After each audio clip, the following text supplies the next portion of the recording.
ഈ ശബരിമലയിൽ ഇപ്പം മുരാരി ബാബുവിൻ്റെ മരണം, ശബരിമല സ്വർണ്ണക്കൊള്ള കേസിലെ പ്രതിയാണ് മുരാരി ബാബു. പക്ഷേ ശബരിമല ഒരു വിശ്വാസത്തിൻ്റെ വല്ലാത്തൊരു കേന്ദ്രമാണ്. വിശ്വാസികളെ സംബന്ധിച്ച് അയ്യപ്പൻ എന്ന് പറഞ്ഞാൽ സത്യസന്ധതയുടെ പ്രതീകമാണ്. മാത്രമല്ല കലിയുഗ വരദൻ എന്നാണ്. കലിയുഗത്തിൽ അദ്ദേഹമാണ് കാര്യം നീതി നടപ്പാക്കുന്ന ആളെന്നാണ്. നീതി നടപ്പാക്കുന്ന വ്യക്തി എന്നാണ്. അപ്പം ഈ മുരാരി ബാബു ഒരു കേസിൽ പെടുന്നു. ശബരിമല സ്വർണ്ണക്കൊള്ളയിലെ 2ാം പ്രതിയാണ്. പെട്ടെന്ന് ആരും അദ്ദേഹത്തിൻ്റെ അസുഖം പോലും അറിയാതെ പെട്ടെന്ന് അങ്ങ് മരിച്ചു വന്നു. അപ്പം അതൊരു ഞെട്ടലായി മാറുകയാണ്. അത് അയ്യപ്പൻ കൊടുത്ത ശിക്ഷയാണെന്ന് അദ്ദേഹം തന്നെ പോലീസുകാരോട് പറഞ്ഞെന്നുകൂടെ വരുമ്പോൾ അവിടെ ഒരു അയ്യപ്പൻ്റെ വിശ്വാസം വീണ്ടും ശക്തിപ്പെടുന്ന ഒരു കാഴ്ചയാണ്. മാത്രമല്ല അയ്യപ്പന്റെ പേരും പറഞ്ഞ് ഒരുപാട് പ്രശ്നങ്ങൾ ഉണ്ടാക്കി പിണറായി വിജയന്റെ ഉൾപ്പെടെയുള്ള കാര്യം നമ്മൾ കാണുന്നുണ്ട്. ഞാൻ ശബരിമലയിൽ റിപ്പോർട്ടിംഗ് തുടങ്ങിയതിന് ശേഷം ഇതിന് സമാനമായ മരണങ്ങൾ ശബരിമലയിൽ ഉണ്ടായിട്ടുണ്ട്. നേരത്തെ 2 മരണങ്ങൾ. അത് രണ്ടും അവിടുത്തെ വിശ്വാസവുമായി ബന്ധപ്പെട്ടാണെന്ന് വളരെ അവിടുത്തെ വിശ്വാസികൾ അല്ലെങ്കിൽ ജീവനക്കാരല്ലാതെ എപ്പോഴും ഇങ്ങനെ പറയും. അതിലൊന്നെന്ന് പറഞ്ഞാൽ ശബരിമലയിൽ ജോലിക്ക് വന്ന ഒരു താൽക്കാലിക ജീവനക്കാരനെ കാണാതെ പോയ ഒരു സംഭവമുണ്ട്.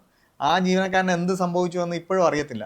എങ്ങനെ മരിച്ചു, അല്ലെങ്കിൽ ജീവനുണ്ടോ, എവിടെയെങ്കിലും പോയോ, മൃഗം പിടിച്ചോണ്ട് പോയോ എന്നൊക്കെ ഉള്ള സംശയങ്ങളുണ്ട്. പക്ഷേ അവിടെ ഉണ്ടായിരുന്ന ജീവനക്കാർ എന്ന് പറഞ്ഞാൽ അദ്ദേഹം പൊതുമരാമത്തിലെ ജീവനക്കാരനായിരുന്നു. അപ്പം നട അടച്ചിരിക്കുമ്പോഴും അവിടെ ജോലി ചെയ്യുന്ന അവിടെ കാണുന്ന ആളാണ്. അപ്പോൾ ആ സമയത്ത് അവിടെ ഉണ്ടായ ഒരു പ്രശ്നത്തിന്റെ പേരിൽ അദ്ദേഹം മരിച്ചു അല്ലെങ്കിൽ കൊല്ലപ്പെട്ടു എന്ന് വിശ്വസിക്കുന്നവരാണ് അവിടുത്തെ ഭൂരിഭാഗം പേര്. ഇതിൽ വില്ലനായി കണ്ട ഒരാളുണ്ട്, അവിടുത്തെ ഒരു പ്രധാനപ്പെട്ട ആളെന്ന് പറഞ്ഞാൽ അവിടുത്തെ ദേവസ്വത്തിലെ എല്ലാ പ്രധാനപ്പെട്ട ജീവനക്കാരുടെയും ആശ്രിത വത്സ. അദ്ദേഹം ഒരു തിരുവനന്തപുരത്തുകാരനാണ്. കരാർ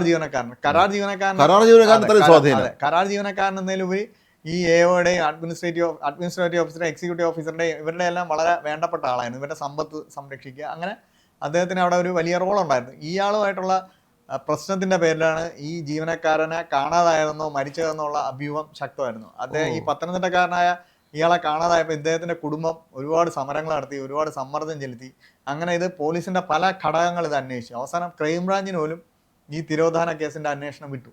പക്ഷേ ക്രൈംബ്രാഞ്ചിന് പോലും ഒന്നും തെളിയിക്കാൻ പറ്റില്ല. കാരണം എന്ന് പറഞ്ഞാൽ ഒരാളെ തെളിയിക്കണമെങ്കിൽ ബോഡി കിട്ടണം, അല്ലെങ്കിൽ അയാളെ ജീവനോടെ കിട്ടണം. ബോഡിയും കിട്ടിയിട്ടില്ല, ജീവനോടും കിട്ടിയിട്ടില്ല. പലരും വിശ്വസിക്കുന്ന പുള്ളിയെ ഇത്ര വിശാലമായ ശബരിമല കാടുകളിൽ കൊണ്ടിട്ടാൽ അവിടെ വന്യമൃഗങ്ങളുണ്ട്, അങ്ങനെ വിശ്വസിക്കുന്നവരുണ്ട്. മാത്രമല്ല സീസണിലല്ലല്ലോ ഇയാളെ കാണാതാവുന്നത്.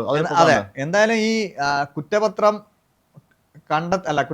ക്രൈംബ്രാഞ്ച് അന്വേഷണവും ഇതിന് തെളിവില്ല എന്ന് പറഞ്ഞിട്ട് അങ്ങ് അവരെ ഉപേക്ഷിച്ചു പോയി. ഈ ഉപേക്ഷിച്ച് പോയതിൻ്റെ അന്ന് ശബരിമലയിൽ ഒരു ആഘോഷം നടന്നെന്നും ഈ ആഘോഷത്തിൽ ഈ സംശയനിലുള്ള വ്യക്തി പങ്കെടുത്തു എന്നുമൊക്കെയാണ് അവിടെ ഇയാളെ കാണാതായോ മരിച്ചു ചെയ്തെന്ന് പറയപ്പെടുന്ന ആ സമയത്ത് ഇതിന്റെ ഒരു ആഘോഷം നടത്തി. അല്ല, ക്രൈംബ്രാഞ്ച് ഇതില് പ്രതികളെ കണ്ടെത്താനാകുന്നില്ല ഈ കേസ് എന്ന് പറഞ്ഞ ദിവസം, അതൊരു എന്ന ദിവസം അവിടെ ഒരു പാർട്ടി നടന്നു എന്ന് പറയപ്പെടുന്നുണ്ട്. ഈ പാർട്ടി നടത്തിയ ആള് ഈ പാർട്ടിക്ക് ശേഷം അന്ന് ശബരിമലയിൽ നിന്ന് തിരുവനന്തപുരത്തേക്ക് വീട്ടിലേക്ക് വന്നു. ബസ്സിലായിരിക്കും വന്നത്, സ്വാഭാവികമായിട്ട് അന്ന് KSRTC ബസ്സിലായിരിക്കും വന്നിട്ട് തമ്പാനൂരിൽ നിന്ന് ബസ് എടുത്ത് അദ്ദേഹം പേരൂർക്കടയിലേക്ക് വീട്ടിലേക്ക് പോകുമ്പോൾ പേരൂർക്കട ഇറക്കത്തിൽ വെച്ചിട്ട് പേരൂർക്കടയിൽ നിന്ന് നെടുമങ്ങാട്ടേക്കുള്ള ടിപ്പർ ലോറി ഇടിച്ച് ഇദ്ദേഹം മരിച്ചുപോയി അന്ന് തന്നെ.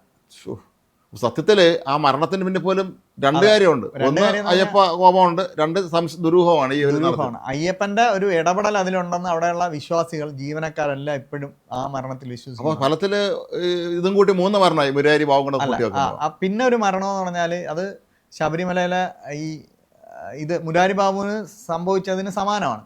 കാര്യം ശബരിമലയില് സ്വർണം പൂശാനാണ്, കൊടിമരം സ്വർണം പൂശാനാണ് ആദ്യമായിട്ടൊരു ഗൂഢാലോചന നടക്കുന്നത്.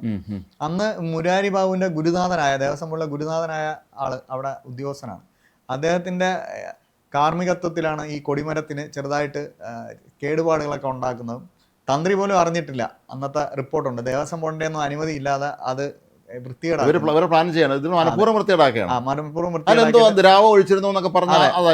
അതിനുശേഷം ഇവര് ഒറ്റരാശി പ്രശ്നം നടത്തുന്നു. ഈ കൊടിമരത്തിന് കേടുപാടുണ്ട്. ഈ ഒറ്റരാശി പ്രശ്നത്തിൽ തെളിഞ്ഞതെന്ന് പറഞ്ഞാൽ കൊടിമരം മാറ്റണം എന്നാണ്. ഈ കൊടിമരം മാറ്റുക എന്ന് പറയുന്നതിലൂടെ അവരുദ്ദേശിച്ച സ്വർണം പൂശിയ പുതിയ കൊടിമരം കൊണ്ടുവരിക, അതിന്റെ പേരിൽ പിരിവടത്തുക എന്നുള്ളതായിരുന്നു. അങ്ങനെ ഒറ്റരാശി അതിന് പിന്നിൽ പ്രധാനമായും പ്രവർത്തിച്ചതെന്ന് പറയുന്ന 3 പേരാണ്. അന്നത്തെ പ്രധാനപ്പെട്ട ഒരു ഉദ്യോഗസ്ഥൻ, 2 എന്ന് പറഞ്ഞാൽ അവിടെ ഉണ്ടായിരുന്ന ഒരു ₹1 ശമ്പളത്തിൽ ജോലി ചെയ്യുന്ന ഒരു ലൈസൺ ഓഫീസർ, പിന്നെ ഒരു സ്വാമി, പുറത്തുനിന്നുള്ള സ്വാമി. ഈ സ്വാമിയുടെ പങ്ക് വളരെ കുറവാണെന്ന് പറയുന്നുണ്ട്, ബാക്കിയുള്ളവർക്കാണ്. എന്തായാലും ഈ ഒറ്റരാശി പ്രശ്നം നടത്തി അതൊരു വലിയ വിവാദമായി, വാർത്തയ്ക്കായി വിവാദമായി. അന്ന് ദേവസ്വം ബോർഡ് പ്രസിഡന്റ് രാജഗോപാലാണ്. അദ്ദേഹത്തിന് പോലും ഇങ്ങനൊരു തൻ്റെ അറിവില്ലാതെയാണ് ഇത് നടത്തിയെന്ന് പറയേണ്ടി വന്നു. അന്ന് കോൺഗ്രസ്സുകാരനായ ഒരു മെമ്പറും അതിലുണ്ട്. അദ്ദേഹം വളരെ ശക്തമായി ഇടപെട്ടു. ശക്തമായി ഇടപെട്ടതിൻ്റെ പേരിൽ ഈ ₹1 പ്രതിഫലം വാങ്ങി ജോലി ചെയ്യുന്ന അദ്ദേഹം പോലീസുകാരനായിരുന്നു, DYSP ആയിരുന്നു, ഒരു പ്രധാനപ്പെട്ട ഇന്ത്യയിലെ കോർപ്പറേറ്റ് സ്ഥാപനത്തിൽ അദ്ദേഹത്തിന് പങ്കുണ്ടായിരുന്നു. ഇദ്ദേഹത്തെ അടക്കം അവിടുന്ന് മാറ്റി. ഇദ്ദേഹം പിന്നീട് ഒരിക്കലും ശബരിമലയിൽ വന്നിട്ടില്ല എന്നാണ് ഞാൻ മനസ്സിലാക്കുന്നത്. ഈ വ്യക്തിയും ഈ ഒറ്റരാശി പ്രശ്നമൊക്കെ കഴിഞ്ഞിട്ട് പെട്ടെന്ന് ദുരൂഹമല്ല, പെട്ടെന്നൊരു അറ്റാക്ക് വന്നിട്ട് മരിച്ചു. വളരെ ആരോഗ്യവാനായിരുന്നു, എനിക്കറിയാം ഈ വ്യക്തി, പെട്ടെന്ന് അങ്ങ് മരിച്ചു. രമേശ് ദീർഘകാലം ശബരിമലയിൽ റിപ്പോർട്ടിംഗ് നടത്തിയിട്ടുള്ളവരെല്ലാവരും അടുത്ത കാര്യങ്ങൾ അദ്ദേഹം മരിച്ചുപോയി. അപ്പൊ അവിടെയുള്ള ജീവനക്കാരും, ഇതൊക്കെ ജീവനക്കാർക്കും ഒക്കെ മാത്രമേ അറിയാവൂ. ഈ ജീവനക്കാരൊക്കെ സ്വകാര്യ സംഭാഷണത്തിൽ പറയാറുണ്ട്, ഈ അയ്യപ്പന്റെ ഒരു കോപം ഈ ₹1 ശമ്പളക്കാരനെ ബാധിച്ചിരുന്നു. അയ്യപ്പൻ എല്ലാവർക്കും ഇഷ്ടം പോലെ അവരെ സഹായിക്കുന്ന ആളുമാണ്. ഞാൻ പറഞ്ഞില്ല. അപ്പൊ ഈ മുരാരി ബാബുവിന്റെ ഗുരുനാഥൻ അവിടെ പ്രധാനപ്പെട്ട റോളിലുണ്ട്. പിന്നെ ആ സംഘത്തിന് അവിടെ നിന്ന് പോകേണ്ടി വന്നു. ഈ മുരാരി ബാബുവിന്റെ ഗുരുനാഥനെ അവിടെ തുടരാൻ വേണ്ടിയാണ് ഈ ഒറ്റരാശി പ്രശ്നം അന്ന് 2011-ലോ 2012-ലോ ആണെന്നാണ് എൻ്റെ ഓർമ്മ, അത് നടത്തിയത്. പക്ഷേ അത് നടന്നില്ല, വിജയിച്ചില്ല. അദ്ദേഹത്തിന് അവിടെ നിന്ന് പോകേണ്ടി വന്നു. ഈ ഒറ്റരാശി പ്രശ്നം നടത്തി കൊടിമരം മാറ്റിവെക്കേണ്ട ഉത്തരവോ അല്ല ഒരു തീരുമാനം വന്നു കഴിഞ്ഞാൽ അപ്പോൾ ഇരിക്കുന്ന ചുമതലപ്പെട്ട ഉദ്യോഗസ്ഥൻ തന്നെ അത് നിർവഹിക്കണമെന്നാണ് വിശ്വാസം. അങ്ങനെ വന്നാൽ ഈ ഉദ്യോഗസ്ഥന് കാലാവധി നീട്ടി കിട്ടുമായിരുന്നു ശബരിമലയിൽ തന്നെ. അതും അതിൻ്റെ ഒരു പ്രധാന. എന്തായാലും അദ്ദേഹവും ഒക്കെ പോകുന്നു. അതിനുശേഷമാണ് അദ്ദേഹത്തിൻ്റെ ശിഷ്യനായ മുരാരി ബാബു അഡ്മിനിസ്ട്രേറ്റീവ് ഓഫീസറായിട്ട് ശബരിമലയിൽ വരുന്നത്. അപ്പോഴാണ് വീണ്ടും ഈ സത്യം പറഞ്ഞാൽ തിരുവിതാംകൂർ ദേവസ്വം ബോർഡിൽ നടന്ന ഇത്തരം ദുരൂഹ സംഭവങ്ങൾ CBI കൊണ്ട് അന്വേഷിപ്പിക്കണമെന്നാണ് എനിക്ക് തോന്നുന്നത്. ഇത് പറഞ്ഞ ഇത്തരം മരണങ്ങൾ ഇപ്പോൾ ഇവർക്ക് അസുഖം വന്ന് മരിച്ചെന്ന് പറയാം, അല്ലാതെ പറഞ്ഞ നേരത്തെ പറഞ്ഞ ദുരൂഹ മരണങ്ങളും ഡിപ്പറടിച്ച് മരിച്ചെന്ന് പറയുന്നത്, അതല്ലാതെ ഒരു മനുഷ്യനെ കാണാതായി പോയിട്ട് യാതൊരു വിവരമില്ല എന്ന് പറയുന്നത് പിന്നെ അവിടുത്തെ ഒരു അത്ഭുതമാണ്. വ്യവസായിയുടെ മരണം, അവിടെ കച്ചവടം നടത്തിയിരുന്ന ഒരു വ്യവസായിയുണ്ട്, അദ്ദേഹവും പെട്ടെന്ന് മരിച്ചാണ്. അദ്ദേഹത്തിന്റെ മരണം, അദ്ദേഹം വളരെ പ്രധാനപ്പെട്ട ഒരു അവിടുത്തെ കാര്യങ്ങൾ തീരുമാനിക്കുന്ന ആളാണ്. പക്ഷേ അതോടൊപ്പം തന്നെ വളരെ പ്രധാനപ്പെട്ട കേരളം ഭരിച്ചിരുന്ന ഒരു മന്ത്രിയുടെ കുടുംബത്തിൽപ്പെട്ട ഒരാൾ കൂടെയാണ്. അങ്ങനെ ആ ഒരു ഇതിൽ വന്ന ഒരാൾ, അദ്ദേഹത്തിൻ്റെ മരണവും അവിടെ പ്രധാനപ്പെട്ട കച്ചവടം നടത്തിയിരുന്ന വ്യക്തിയാണ്. അദ്ദേഹത്തിൻ്റെ മരണവും ഇത്തരത്തിലുള്ള ഒരു കോപം കൊണ്ടാണ് അല്ലെങ്കിൽ വിശ്വാസപരമായി കരുതുന്നുണ്ട്. എന്തായാലും മുരാരി ബാബുവിൻ്റെ മരണം ആകസ്മികമാണ്. അവിടെ വിശ്വാസികൾക്കും ജീവനക്കാർ പോലും ഞെട്ടുകയാണ് ഇത് കേട്ടിട്ട്. അവരെല്ലാം പറയുന്നത് ഇതിൻ്റെ പിന്നിലൊരു അയ്യപ്പൻ്റെ തീരുമാനമുണ്ട് എന്ന തരത്തിൽ അവർ വിശ്വസിക്കുന്നു എന്നുള്ളതാണ് ഏറ്റവും വലിയ. നമ്മൾ നേരത്തെ സൂചിപ്പിച്ചതുപോലെ ഇത് തീർച്ചയായും ഇത് ശബരിമലയിൽ നടന്ന ക്രമക്കേടുമായി ബന്ധപ്പെട്ട് പ്രവർത്തിച്ച പലർക്കും ഇതൊരു പാഠമായിരിക്കും. അവർക്ക് ഇനി വരുന്ന കാലത്ത്, ഇനിയുള്ള കാലത്ത് ദേവസ്വം ബോർഡ് ജീവനക്കാരായിട്ട് ഉത്തരവാദിത്തപ്പെട്ട സ്ഥാനത്തിൽ നിന്ന് ക്ഷേത്ര സ്വത്ത് മോഷ്ടിക്കാൻ ശ്രമിച്ചാൽ, ഇപ്പൊ നമ്മൾ പറയുന്ന ഉണ്ണികൃഷ്ണൻ പോറ്റിക്ക് ഒരു ഉത്തരവാദിത്വമല്ല, അദ്ദേഹം മോഷ്ടിക്കാൻ വേണ്ടി വന്നതാണ്. അത്രേ ഉള്ളൂ. പക്ഷെ അവിടെ ഇരുന്നുകൊണ്ട് മോഷ്ടിക്കാൻ കൂട്ടുനിൽക്കുന്നവരുടെ ഒരു ഏകോപനത്തിന് അയാളാണല്ലോ മുൻകൈ എടുത്തത്, എല്ലാവരും കൊണ്ടുപോയത്. അതുപോലെ ഈ നമ്മുടെ നാട്ടിൽ ഒരുപാട് VIP നേരിട്ടല്ലെങ്കിൽ പോലും അവർ പരോക്ഷമായി ഇതിലൊക്കെ ഇൻവോൾവ് ചെയ്തിട്ടുണ്ടായിരിക്കാം, നമ്മൾ അറിയുന്നില്ല. ഇതൊക്കെ കൊണ്ട് ഇൻവോൾവ് ചെയ്തില്ലെങ്കിൽ പോലും ഇവരെയൊക്കെ രക്ഷിച്ചെടുക്കാൻ ഇൻവോൾവ് ചെയ്യുന്ന ഒരുപാട് പേരാണ്. അല്ല, ഈ കുറ്റം ചെയ്തവനെ രക്ഷിക്കുക എന്ന് പറയുന്നത് കുറ്റം ചെയ്യുന്ന സമമാണല്ലോ.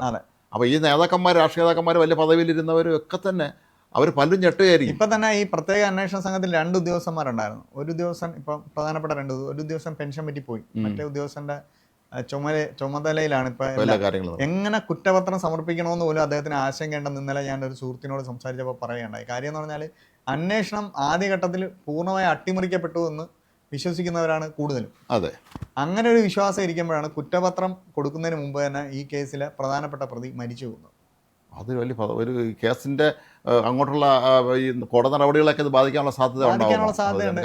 എല്ലാവരും കൂടെ അദ്ദേഹത്തിന്റെ ഈ മരിച്ച വ്യക്തിയുടെ തലയിലേക്ക് വെച്ചിട്ട് ബാക്കിയുള്ളവരൊക്കെ രക്ഷപ്പെടാൻ പോലും ശ്രമം നടക്കാം. എന്തായാലും ഇതൊരു വല്ലാത്ത ഒരു അവസ്ഥ തന്നെയാണ്. ഈ മുരാരി ബാബുവിൻ്റെ മരണം ആകസ്മികമാണ്, അദ്ദേഹം പെട്ടെന്ന് രോഗിയായി മാറിയത്. പക്ഷേ രമേശോടെ പറഞ്ഞ കാര്യങ്ങൾ നമ്മൾ ഞെട്ടിപ്പിക്കുന്നു, അത്ഭുതപ്പെടുത്തുന്നതുമാണ് ഇതുമായി ബന്ധപ്പെട്ട്.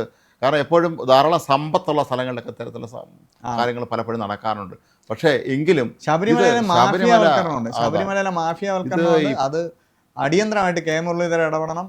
മുരളീധരൻ ഇടപെട്ട് ഈ മാഫിയവൽക്കരണത്തെ അവിടുന്ന് തുടച്ചു നീക്കണം. സ്ഥിരമായ ഒരു ഉദ്യോഗസ്ഥനെയും ഒരു പോലീസുകാരൻ കുറച്ചു കാലം അവിടെ ജോലി ചെയ്തപ്പോൾ ഹൈക്കോടതി പറഞ്ഞിട്ടുണ്ട്. പക്ഷേ ഈ പോലീസുകാരനാണ് എൻ്റെ അഭിപ്രായത്തിൽ അവിടുത്തെ ഏറ്റവും സത്യസന്ധനും നല്ലവനുമായ പോലീസുകാരൻ. പക്ഷെ അദ്ദേഹം അവിടെ ഇത്രയും കാലം ജോലി ചെയ്തിട്ടുണ്ടെന്നുള്ളത് ഉറപ്പാണ്. അപ്പൊ ആ ഹൈക്കോടതി അദ്ദേഹത്തിന്റെ കാര്യത്തിൽ പറഞ്ഞ കാര്യങ്ങൾ ബാക്കി എല്ലാ ജീവനക്കാരിലും വെക്കണം. എല്ലാ സീസണിലും പുതിയ ആളുകൾ വന്നാലും കുഴപ്പമില്ല. ഈവൻ പൊതുമരാമത്ത് എഞ്ചിനീയർമാരെ പോലെ അവിടെ സ്ഥിരമായിട്ട് വയ്ക്കേണ്ട ആവശ്യമില്ല. അപ്പോൾ ഏതായാലും ദേവസ്വം ബോർഡിലെ ഭരണാധികാരികളും ജീവനക്കാരും ഒക്കെ ശരിക്കും പറഞ്ഞാൽ നിർബന്ധം പഠിച്ചിരിക്കേണ്ട ഒരു പാഠമാണ് ശരിക്കും. ഓരോ മനുഷ്യർക്കും സംഭവിച്ച അനിവാര്യമായ ദുരന്തങ്ങൾ അത് ഭാവിയിലും ആർക്കാണെങ്കിലും നാളെ സംഭവിക്കാം. അതുകൊണ്ട് അയ്യപ്പൻ കലിയുഗ വരദനാണ്, അദ്ദേഹം വളരെ ശക്തിവാനാണ്. അദ്ദേഹത്തിൻ്റെ ശക്തിയെക്കുറിച്ച് ഇപ്പോഴെങ്കിലും നമുക്ക് നമ്മുടെ നാട്ടിൽ പലർക്കും ബോധ്യം വന്നു എന്ന് നമുക്ക് വളരെ ശ്രദ്ധേയമായ ഭരണാധികാരികൾക്ക് നേരത്തെ തന്നെ നമ്മുടെ നാട്ടിലെ ഭരണാധികാരികൾ നന്നായിട്ട് ബോധ്യപ്പെട്ടതുമാണ്.